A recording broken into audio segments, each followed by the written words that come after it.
नमस्कार दोस्तों, देसी दिल वाले में आपका स्वागत है। ये कहानी है एक ऐसी आवाज की जो सिर्फ सुरों की नहीं, जज्बात की भी मिसाल बन गई। एक ऐसे इंसान की जिसके सारे रिकॉर्ड तोड़ दिए। उन्होंने 7,000 से भी अधिक सॉन्ग्स गाए। उन्होंने एक दिन में ऐसा रिकॉर्ड बनाया कि लगातार गाने गाते रहे। एक आवाज जिसके गीत सिर्फ सुने नहीं जाते हैं, महसूस किए जाते हैं। एक नाम जो कि है मोहम्मद रफी साहब का। भारत के संगीत जगत के वो तारा हैं जिनका नूर आज तक कभी फीका नहीं पड़ा है।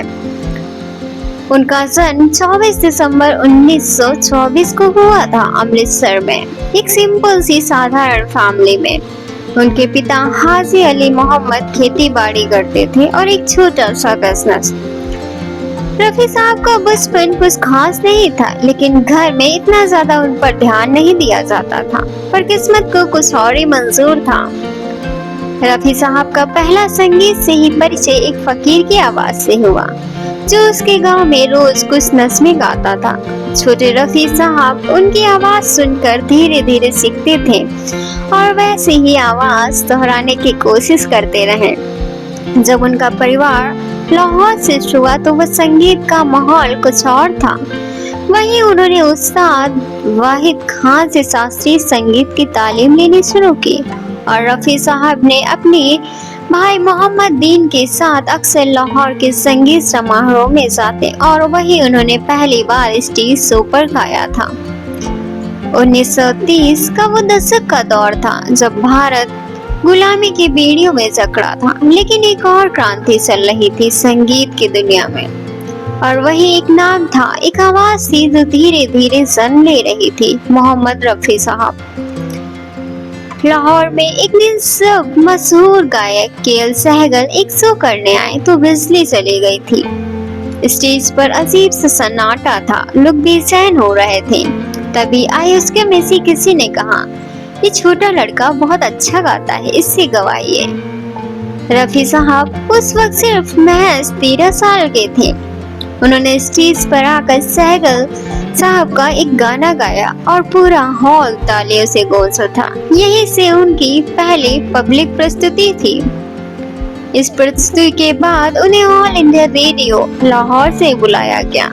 यहाँ से उन्होंने गाना शुरू किया और धीरे धीरे रेडियो के जरिए लोगों ने उन्हें पहचानना शुरू किया। उनका पहला रिकॉर्डेड गाना था सुनिए ने हीरिए ने। यह फिल्म लाहौर में बनी थी और इसने उन्हें एक नई पहचान दी थी। उनकी किस्मत का असली पलटा तो तब हुआ जब संगीतकार श्याम सुंदर ने उन्हें बॉम्बे बुला लिया। रफी साहब ने मुंबई की तरफ रुख किया। एक छोटी सी बस्ती में कुछ कपड़े, गीत और कुरान और दिल में बहुत सारे सपने लेकर मुंबई की ओर रवाना हो गए काम की तलाश में। वो दौर था जब तरह तरीके के सिंगर लाइन लगाए हुए थे। रफी साहब ने देवानंद के लिए कई रोमांटिक गीत गाए, खोया खोया चांद, तेरे घर के सामने। राजेंद्र कुमार को जुबान रफी कहा जाने लगा क्योंकि रफी साहब की आवाज ने उन्हें सुपरस्टार बना दिया। सिर्फ 50s के दौर में इन तीन गायकों की आवाज का जलवा था, चाहे वो मुकेश साहब जी हो, तलत हो या फिर रफी साहब हो। सबका अपना अपना क्राइटेरिया था। मुकेश जी दर्द की आवाज में गाते थे, तलत जी रोमांटिक और सॉफ्ट टोन में, और रफी साहब सबका मेल थे, हर मूड के राजा हो जाते थे। मगर धीरे धीरे सबको पीछे छोड़ते गए हुए रफी साहब सबसे बड़े बन गए। रफी साहब ने सिर्फ फिल्में नहीं बल्कि भजन, कव्वाली, गजलें भी गाई हैं। 1960 में एक फिल्म आई थी 14वीं का चांद। इसमें एक गाना था। इस गाने को film fair best playback singer का अवार्ड भी दिलवाया था रफी साहब को। 1948 से 1960 तक ये वो दशक था जब मोहम्मद रफी साहब सिर्फ एक गायक नहीं बल्कि हर घर की आवाज बन गए थे। उनकी गायकी ने हिंदुस्तान की रूह को छू लिया था। एक आवाज तो दिलों में बस गई थी, एक शख्सियत जिनकी गायकी में खुदा की रहमत थी। 1960 आते आते हर बड़ा हीरो, चाहे वो राजेंद्र कुमार हो, शम्मी कपूर हो या देवानंद साहब हो, सबकी आवाज बन चुके थे रफी साहब। बहारों फूल बरसाओ मेरा महबूब आया है। फिल्म थी सूरज, 1966 में आई थी यह सॉन्ग एक ऐसा आइकॉनिक सॉन्ग साबित हुआ कि आज भी लोग इस सॉन्ग को गुनगुनाते हैं। आजकल तेरे मेरे प्यार के चर्चे, ये भी एक सॉन्ग था जो कि रफी साहब ने गाया था। दिल के झरोकों से तुझको बिठाकर 1968 में यह सॉन्ग आया, ब्रह्मचारी फिल्म का। ये सब सॉन्ग रफी साहब ने गाए थे। शम्मी कपूर के झूम के थिरकते मस्ती भरे रोज के पीछे अगर किसी की आवाज ने जान डाली थी तो वो रफी साहब थे। या हो चाहे कोई मुझसे जंगली कहे, फिल्म थी जंगली, 1961 में आई थी। ये गाना सिर्फ गाना नहीं था, ये गाना एक रिवॉल्यूशन था। रफी साहब ने अकेले ही 1960 से 70 के दशक में 3000 से भी गाना गाए थे अधिक। हर हफ्ते रेडियो सिलोन पर उनका एक गाना जरूर बजता था। ये सिर्फ गाने नहीं थे, लोग उनके गानों में महबूब, इश्क, जिंदगी सब कुछ अपने आप को जोड़ लेते थे। 1967 में मोहम्मद रफी साहब को पद्मश्री से सम्मानित किया गया। जी हाँ, वो इंसान जो कि एक छोटे से शहर से निकलकर मुंबई की गलियों में पहुंचकर पद्मश्री प्राप्त किए। हर मूड, हर शैली में वो ऑलराउंडर वॉइस थे। भक्ति, देशभक्ति, कव्वाली, हास्य, गजल, वो सब गाने गा लेते थे।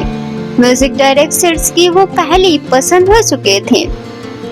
नौशाद, लक्ष्मीकांत, प्यारेलाल, रोशन, बहुत सारे ऐसे कलाकार और सिंगर्स थे जिनकी वो काफी पसंद करते थे। उन्हें फिल्म फेयर अवार्ड्स 1961, 1965, 1968, 1977 सभी में मिले। लेकिन एक बात थी कि रफी साहब हमेशा ही कहते थे कि मेरे लिए सबसे बड़ा अवार्ड लोगों का प्यार है।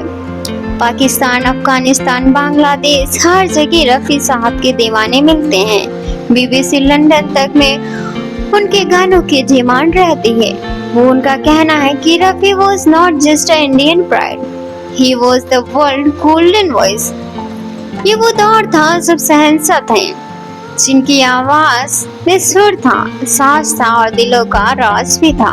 1960 से 70 तक हर गीत में रफी साहब का नाम था और हर दिल उनकी आवाज में धड़कता था। 1970 आते आते हिंदी सिनेमा में संगीत की एक नई लहर आ चुकी थी। एक तरफ मोहम्मद रफी साहब थे जिनकी आवाज में खुदा बसता था और दूसरी तरफ उभरते हुए किशोर थे जिनकी आवाज में मस्ती थी, दर्द थी और जिंदा दिली का मेल था। किशोर कुमार की मेरे सपनों की रानी और रूप तेरा मस्ताना सुपरहिट गानों ने अचानक पूरी इंडस्ट्री का रुख बदल दिया। लेकिन सवाल था, क्या रफी साहब का युग खत्म हो रहा था? नहीं, रफी साहब ने इस चुनौती को अपने सुरों से जवाब दिया। क्या हुआ तेरा वादा, चुरा लिया है तुमने जो दिल को। इन गानों ने उन्हें साबित कर दिया कि सुरों का असली बादशाह अभी भी जिंदा है। रफी साहब 1980 के दशक में उनकी इतनी जादुई थी कि लोग और समय सब कुछ बदल चुका था, फिर भी लोग गाना उनका गुनगुनाते थे। संगीत का स्वाद बदल चुका था, नए नए गायक सामने आ रहे थे, कुमार शानू, सुरेश वाडकर और शब्बीर कुमार जैसे। लेकिन रफी साहब की आवाज में एक ठहराव था, एक संजीदगी थी जो आज भी लोगों को बांध लेती है। 1980 में एक फिल्म आई थी आशा, उसमें एक गाना था शायद मेरी शादी का ख्याल, सुपर हिट हुई था और एक बार फिर रफी साहब ने अपनी जगह कायम कर ली। रफी साहब को नेशनल फिल्म अवार्ड भी मिला फिल्म हम किसी से कम नहीं के लिए, क्या हुआ तेरा वादा गाने के लिए।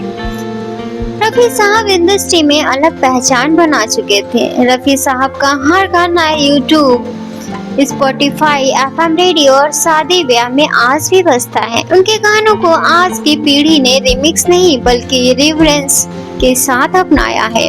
हर नया सिंगर, चाहे वो अरिजीत सिंह हो या सोनू निगम हो, रफी साहब को अपना पुराना गुरु मानते हैं। उनका निधन 31 जुलाई 1980 को हुआ। उनके निधन के दिन पूरा देश रोया था। मुंबई की सड़कों पर लाखों लोगों का जनसैलाब था। उस दिन भारत ने 2 मिनट का मौन भी रखा था। एक सिंगर के लिए ऐसा सम्मान बहुत कम देखा गया है।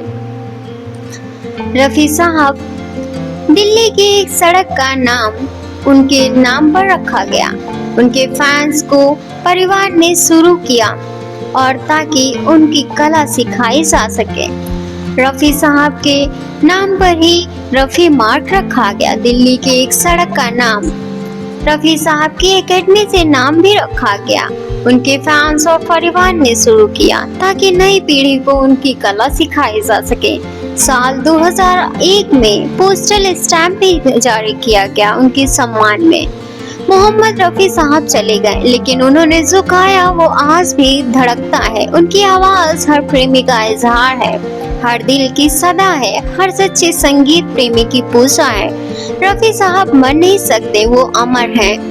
अगर आपको यह वीडियो पसंद आया हो तो हमारा चैनल सब्सक्राइब कीजिए, वीडियो को लाइक कीजिए। मिलते हैं आपको नेक्स्ट वीडियो में।